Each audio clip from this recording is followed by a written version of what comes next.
in these negative, but if you focus on the solution and the joy and you experience it, that's where all of the love and you know what I mean. So yeah, it's definitely a mindset. It's a choice. Yeah. And you have to have the mindset of the end result. Because in the end, it's already done. So when you're going through those moments where it seems like it's trying to derail you or deter you or distract you. Hit the refresh. You know what I'm saying? You have to know that it's already done. You just going through the valley. Yeah, though I walked through the valley, I didn't go in the valley. Stop there.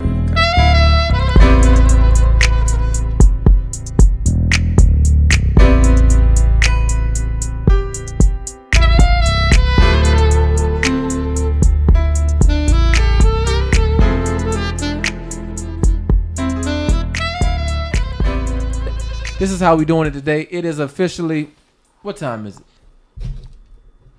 It's 1:48 a.m. Yes. And I want to welcome you. First off, let me introduce myself. My name is Michael Jamil, jazz saxophonist / producer. And I want to welcome you to a very special episode. Another episode. And on another note. Oh, God. Another episode of the Hot Tea and Incense podcast. And I'm joined by none other than the vocal,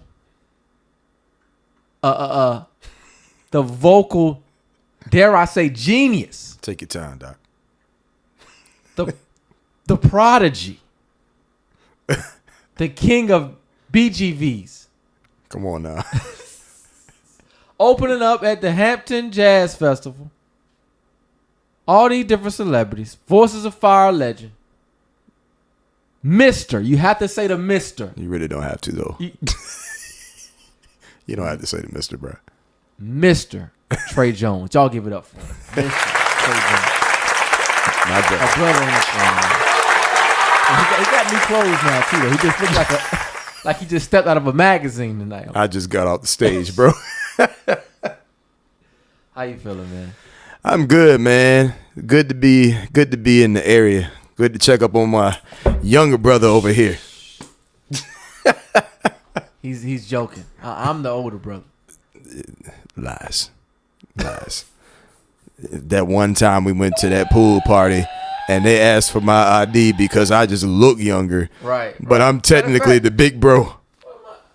Where my shades at? I should have got mine. Don't even worry about it. We're gonna let our eyes breathe today. I'm about to say, what you do with the ones that I let you get the day we did the music video, kid? In Miami. Yeah. That's funny. that was a funny trip, man. Yeah. We gotta go back. It was short lived. Yeah. We was there for probably about a couple hours and got back on the plane. Right. That was the shortest trip I ever did. It was like drive. Plane. Drive. Beach. Shoot. Drive. Plane.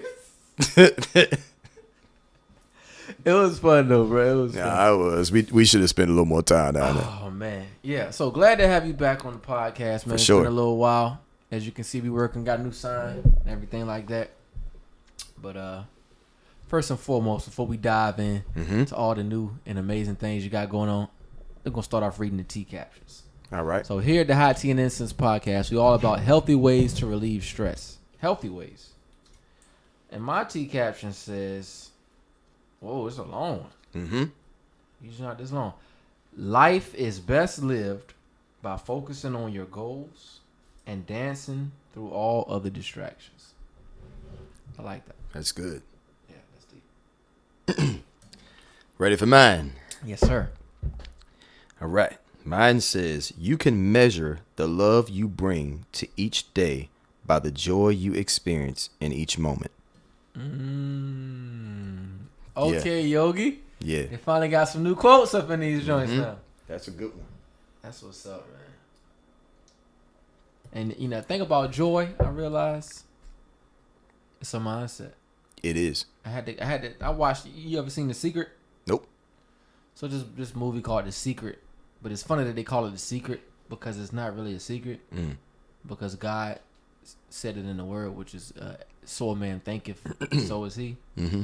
But it's like the law of attraction and everything like that, and what you think about and you see yourself, that's what comes into your life. But it was just talking about like when you're always focusing on the problem, that's where all the stress, the fear, the doubt, and these negative. But if you focus on the solution and the joy and you experience it, that's where all of the love and you know what I mean. So yeah, it's definitely a mindset. It's a choice. Yeah. And you have to have the mindset of the end result. Because in the end, it's already done. So when you're going through those moments where it seems like it's trying to derail you or deter you or distract you. Hit the refresh. You know what I'm saying? You have to know that it's already done. You just going through the valley. Yeah, though I walked through the valley, I didn't go in the valley. Stop there. I gotta walk right. You ain't going to stay in the valley. Yeah. You walk. Come on, man. Yeah. He's also a preacher too. A man of faith. That and part. a newlywed, man. How's the married life treating you, bro? Oh man, the married life is amazing, bro. We just celebrated year 1, September 16th. Congratulations. Yeah, man. It's been dope. I will say though, it's not too different than when we were just dating. Right. Because as you know, the old folk always say, when you get married, still date. So we do that, you know, we find time to like just have a date night. We try to take more trips and stuff together. I don't think I've traveled as much until I met her, outside of Voices of Fire. But, you know, we've traveled a lot of places. Like we try to take advantage of like big moments. So like birthdays. I'm not one to like really do a whole lot for myself. She takes that very seriously. So like she's trying to like plan something for my birthday that's coming up. And I'm like, nah, you know, I don't have to do anything. When's your birthday again? November 15th. About a little bit over a month away. How old you turning out? 34 years old, my guy. Come on. Got a little catching up to do, man. So you are older than me. Yeah, I thought you was. I thought you knew that. That's sad, because after that person asked me if I was like, thought you was younger, I thought I was older. Nope. Oh, okay. You just don't age. Okay. This guy singing. His singing keeps him young all the time. But okay. Over here looking like he's 22 and stuff. You know what I mean? Definitely got that before. I've gotten as young as 19. I'm like, all right, now we going a little too far. There's some grays up there now. Y'all chill out. Y'all got to chill out with that. Okay. But so, yeah, man. Enjoying the married life. So let's talk music, man. This last, I'd say year and a half or so, you've been really making some waves, man. How's it feel? How's the energy? What's upcoming? Man, it's been incredible, bro. First of all, I want to give a special shout out to my manager, Ray J. Pope. Ray. Shout out to him. Yeah, he's been really like looking out for me, really like helping like build me as an artist. Shout out to Angelica Baylor, who I started off singing backgrounds for. I still sing backgrounds for her. Mm-hmm. She's been another one that's like really like pushed me / encouraged me to like step out there and, you know, into center stage. But yeah, the journey has been incredible, man. And it's so crazy because for a long time, I said I did not want to do anything like this. I would say for at least 30 years. I remember when I was little, I said that I was going to be a singing superstar. I was about 5 or 6 years old. And growing up in a rural area, shout out to my hometown, Mount Charles, Virginia, I quickly realized that there weren't any platforms for me to stand on to get myself heard. And nobody else in my family, while my family, most of them sing, nobody was really trying to take their career level in the music business seriously like that. Like they just did it as a talent, as a hobby. Right. So I was like, okay, well, there is no sense in me doing it. So let me just do what everybody else is doing and let's get a good job in corporate America or something like that and call that my success story. But when I finally made the decision to take this seriously, because it was Voices of Fire that made me realize that I had what it took. Okay, so let's talk about that then. Yeah. What was that decision like to, I guess, audition? How'd you find out?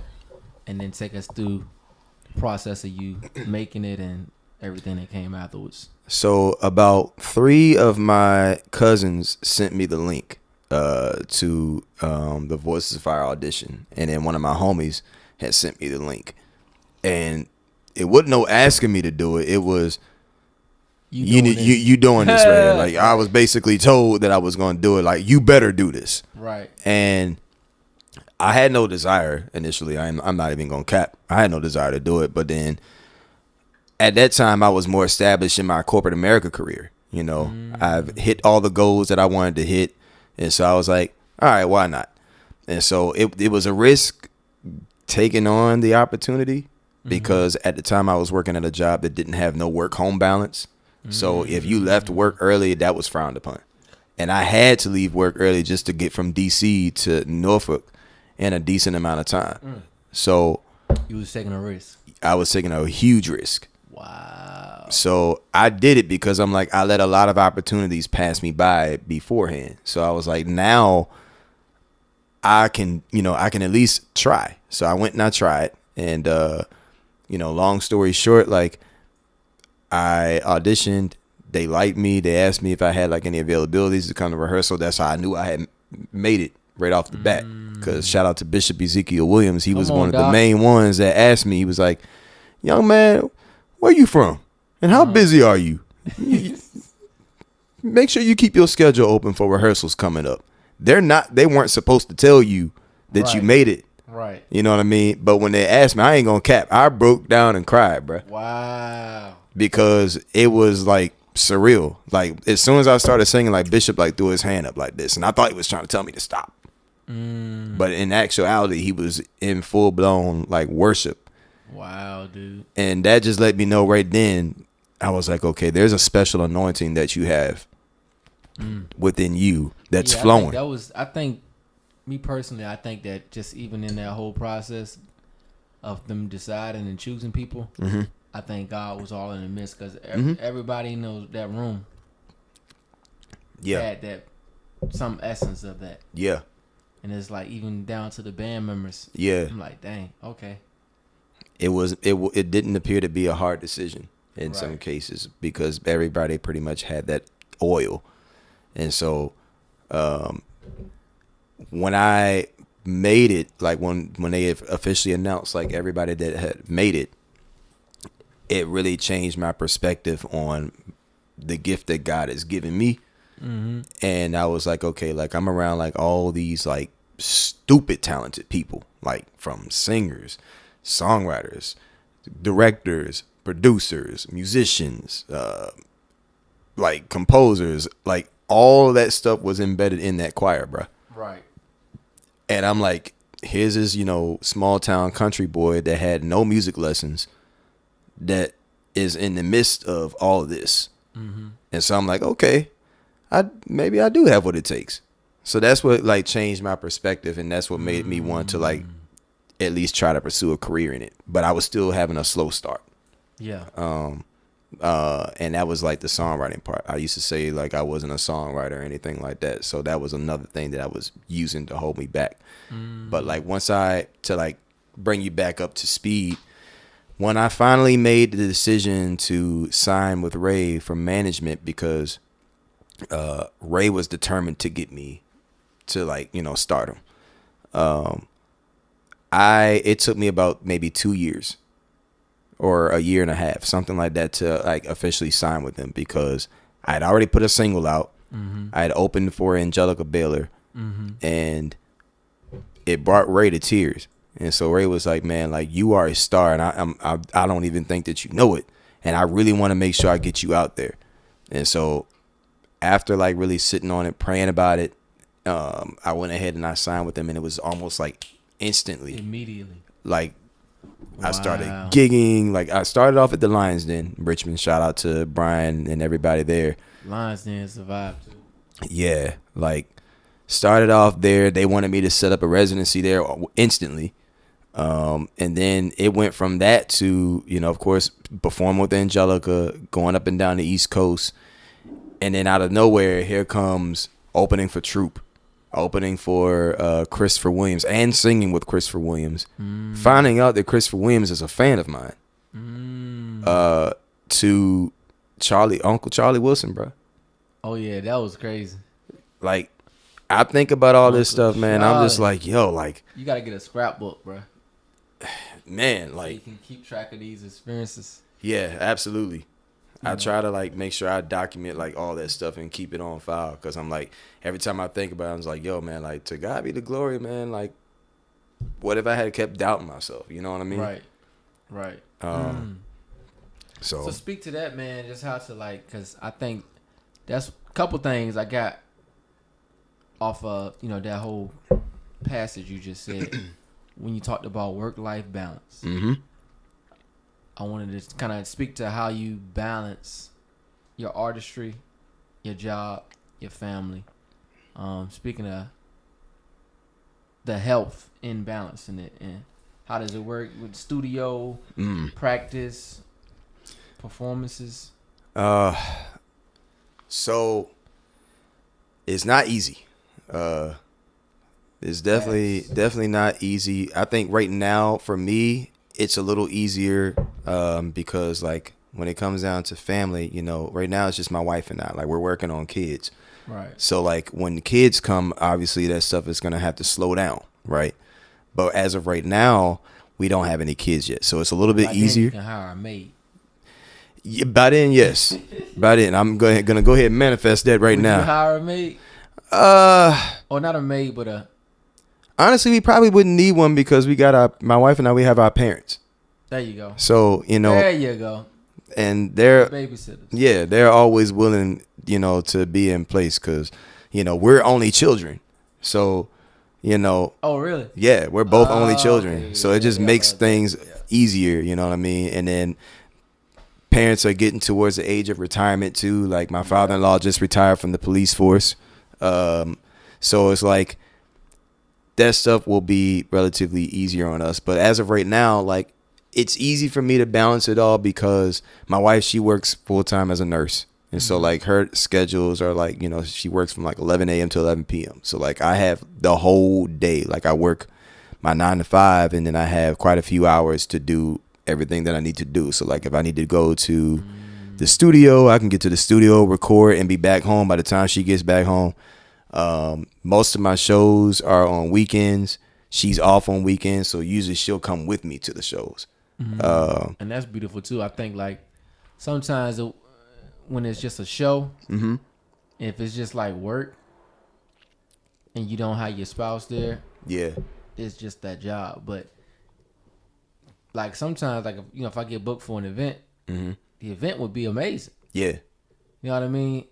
And it's just me playing. But it's like, sometimes you might bring somebody with you, and it's like, this is a great date. Yeah. You know what I mean? Facts. And we're going to enjoy it. I'm curating the vibes, but you here with me, we can still spend quality time. You get the best of both worlds. Yep. And that's what's so amazing about it is because, like, her position, it allows her to be off on weekends. It allows her to be off on holidays. So, like, we still get that, us time. Like I said, we still take trips and stuff like that.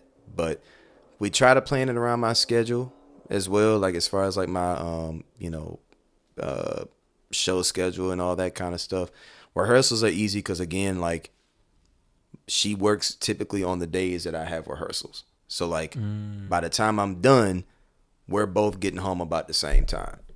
Right. So, like I said, it's a little easier for me to manage, and of course I credit God for that as well because, like, it just further lets me know that I'm meant to do something like this.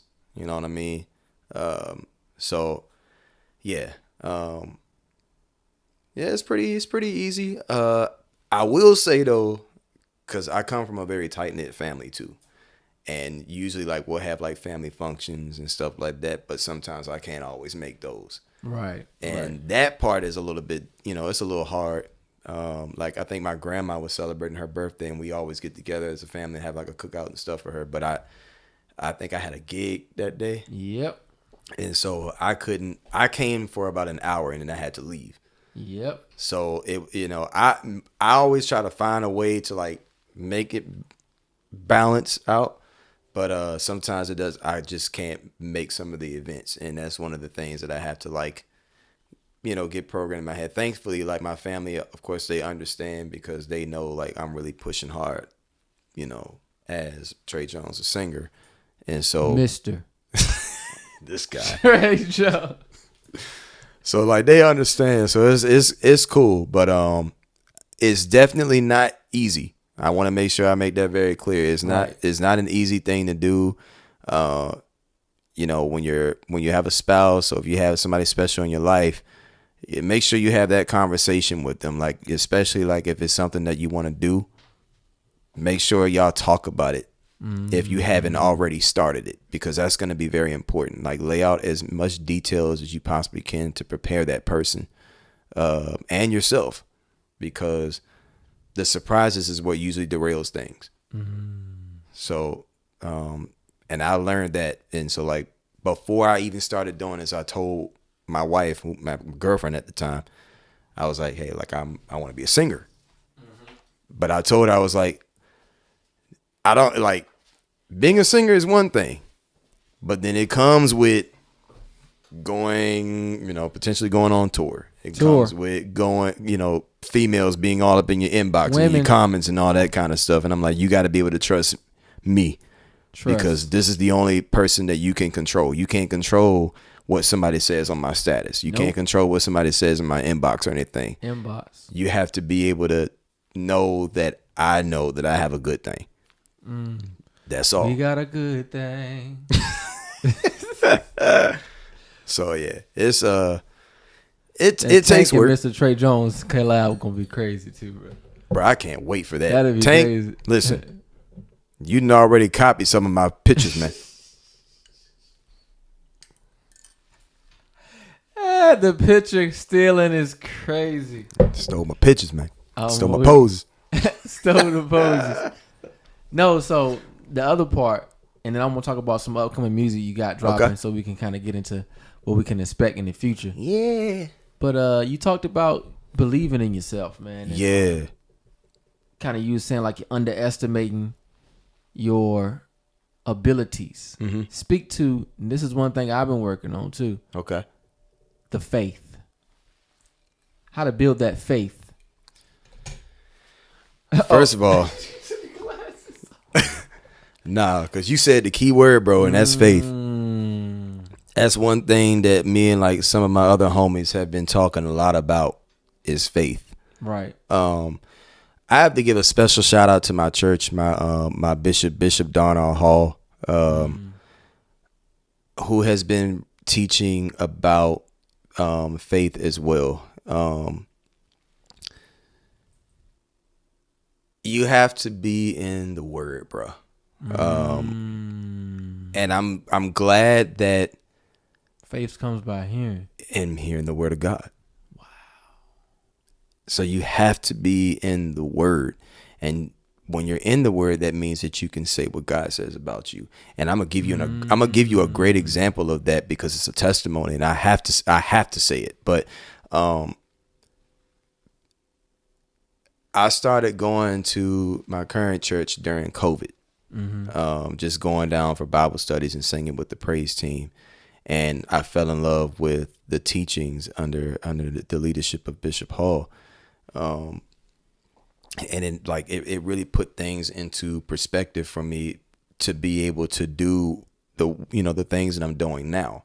Because as a lot of people will probably say, like the music industry can be shady, all the negative things. And so it's learning to be able to facts. It's like being able to apply the word of God over your situations, like every single one of them. And so to kind of give you like the testimony. So like, remember I told you I'd opened for Charlie. So I found out that I had gotten the gig. So of course, you know me, I'm excited, but I'm also nonchalant. Like I'm not like going like, oh my God, you know, I'm getting to open up. No, I wasn't like that. I was like, oh, bet, you know, to God be the glory. So like the flyer was sent to me and I got the approval from the promoter of the show. So my manager sent me the flyer, and so I posted it on my social media. Like everybody that knew me was like sharing it, and they was like all like super proud and everything, as they should have been, you know, because Uncle Charlie is like the legend of legends. Legend. The next day, my manager texted me and was like, bro, like we're gonna have to take the flyer down. And I was like, okay. He was like, because Charlie Wilson's team, social media team, seen it, and I guess they didn't approve of the flyer. And then he called me, and I was in the mall shopping for your the manager show. or Charlie? My manager called me. Okay. I was in the mall shopping for what I was gonna wear for the show, and my manager calls me. He was like, "Yo, bro, like I need you to just pray right now." And I was like, "What's up?" And he was like, "So they didn't the Charlie Wilson's team, social media team, they had an issue with the flyer, and they were like, they need to go back and approve if I'm actually gonna open up the show." So in other words, it was like there was no guarantee that I was gonna do it. Meanwhile, I'm in the men's section in Macy's looking for, you know, what I'm gonna wear. Outfit, right. And so instead of me like getting bent out of shape, you know, getting all upset and worried and all that kind of stuff, I remembered what my bishop had, you know, taught us. And that was to say, you know, what God says. And so I told him, I said, well, hey man, look, I said, I'm gonna pray. I was like, but as a matter of fact, I'm going to declare and decree from a seated son's place, because I am a seated son. Therefore, I have the authority to be able to speak over this situation and say that they can do whatever they want to, but I shall be on that stage. Shall be. And I'm in the store, and I'm going to go and I'm going to buy this outfit. Wow. And I'll see y'all on Friday. Wow. I was like, I don't care about the circumstances, because not even entertaining the doubt. No, because you can have a curveball thrown at you all day, but we got the bat of faith. Right. So I'm like, yeah, you go ahead and you do what you got to do. I was like, but I'm very much confident, and I'm standing on what God says. He said he'll withhold no good thing from those that love him.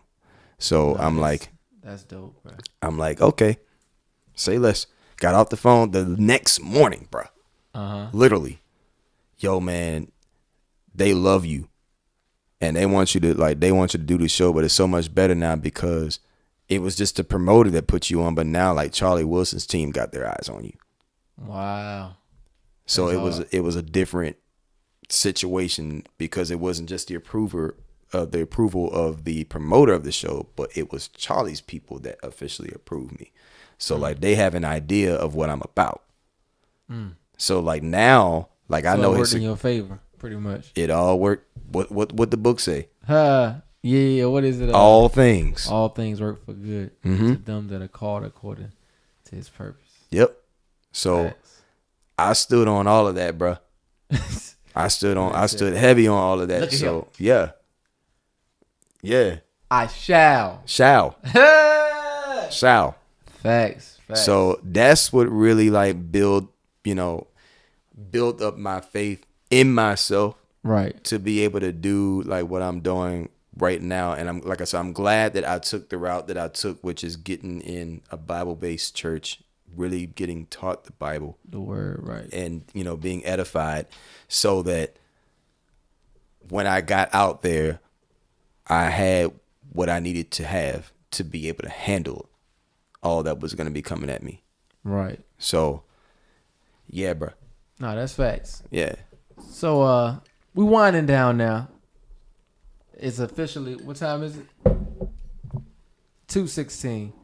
So before we wrap this thing on up, before I pass out from this tea, I wanted to touch on you got a new track. A new track and a new album. Yeah, both. I done heard the unreleased. Yeah. it's about to go down. My man got a bullet in the chamber over there. But yeah, talk about your upcoming music. You know, the album, the EP. So yeah, I've been in the studio. I've been recording, especially because I've kind of like slowing down with like being, doing gigs and stuff. I've had more time to like focus on writing and getting in the booth and like recording. So shout out to my boy Devin D1 Hooker. This dude is amazing. I encourage like any singer. He's based in Richmond, but if anybody is willing to travel to Richmond, get to Eighth Wonder Studios. I think that's the name of it. Yeah, dude he's tough. Worked for Atlantic Records for like 12 years. Oh wow. So yeah, he's amazing. But yeah, I got I think a six song EP that I plan to drop on November the 15th. You heard it here. November 15th is when I plan to drop my very first EP. On your birthday. On my birthday. It's a Friday. Ooh. Yeah, man. You having a release party? Yeah. I'm still trying to figure that out. Okay. I'm currently my manager and I, like, we're currently figuring it out now because, of course, my wife wants to take me out for my birthday. So we're and then there's a gig somewhere up in there as well. So. Oh wow. I'm gonna be tired. Yeah, and it's only gonna go crazy because I'm very confident that this EP is about to be fire, bro. Like these songs I've been having like on repeat as I like drive up and down the highway. Like they tough. They tough. So I'm here for it, bro. Super excited Got about a name? that. Self-titled, Mr. Trey Jones. That's the one time. Mr. Trey Jones. Don't let us catch you out here saying Trey Jones. No. Mr. You gotta say that like when you say President Trump. Oh no. They try to call him Trump. To cut him, but no. He was 45, so President. He has served his time in office and is running again. You got to address him as President Trump. I'm just impressed that he's running again. I didn't think he was going to. Whether he wins or loses, the man they try to throw the man in jail, and he's able to still run for office. When has that ever been done before? I've never seen it in my entire life. I never seen it in the history books. This is the one time history didn't repeat itself. Trump making history out here. Mr. Trey Jones, man. A friend and a brother to the podcast. It's love when we doing this at 2 a.m. in the morning. We done have some studio sessions, and I'm going to speak to that right at the end here, too. I'm going to speak to that right at the end. Now, I met a couple celebrities, and I've seen a couple celebrities' work ethic. Come on. And one of the celebrities, I guess you might know, his name is Trey, too. Another Trey. So we end up going to the studio. Mm-hmm. It's like 4:50 in the morning. But it's like, hey, you want to go to the studio with Trey Songz? Oh, of course. Yeah. All the energy in the world. There, right? Doggone it if okay, he recorded about 3 songs. Mm-hmm. And then it was like 6 a.m. And then I'm like, I'm kind of tired. Mm-hmm. He's like, oh no, we just getting started. Wow. We just get started at 6 in them. I'm like, you just getting started? Oh wow. So it's just like, as an entertainer, be prepared to figure out how to get some rest. I'm gonna tell you something right now. I'm gonna get my rest, bruh. Now I will say though, if I'm in a zone, yeah, it's a different kind of story because there'll be nights where I won't probably go to sleep till about like 5 a.m. because like I'm in a zone. Right. But them zones don't come as often. Right. Because, them years are steady, stacking. Right. But, I'm going to find some time to get some rest, Doc. That's for sure because you need that. You need it. All your artists out there, we want to encourage you here at the Hot Teen Incense podcast to make sure you make some time for you to get some good rest. Go to bed. I'm not talking about just sitting there meditating on your phone. No. Yeah. I'm talking about cut all the electronics off. Turn all the lights off. Lights off. And go to sleep. It's really going to help with your performance ability as well. Vocal ability too.